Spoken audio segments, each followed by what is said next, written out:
ऐसे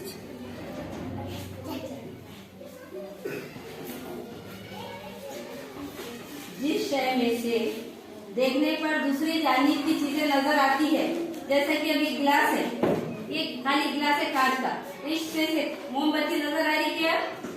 देखो दूसरी जानिब की रोशनी नजर आ रही है हाँ, जिस शय में से। उसी तरह अभी गिलास है पानी का भरा हुआ, इसमें से रोशनी नजर आ रही क्या बेटे?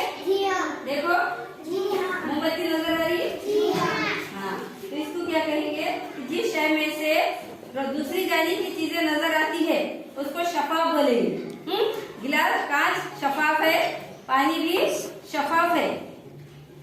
और जिस शय में से दूसरी जानिब की चीजें नजर नहीं आती, अब थोड़ी देर में ये पुट्ठा है, पुट्ठे में से इधर से रोशनी नजर आ रही क्या आपको? नहीं आ रही।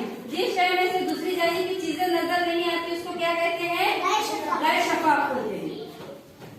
पानी बेरंग है, बेजायका है, उसका कोई जायका नहीं होता, पानी में कोई मजा नहीं होता और पानी शफाफ है।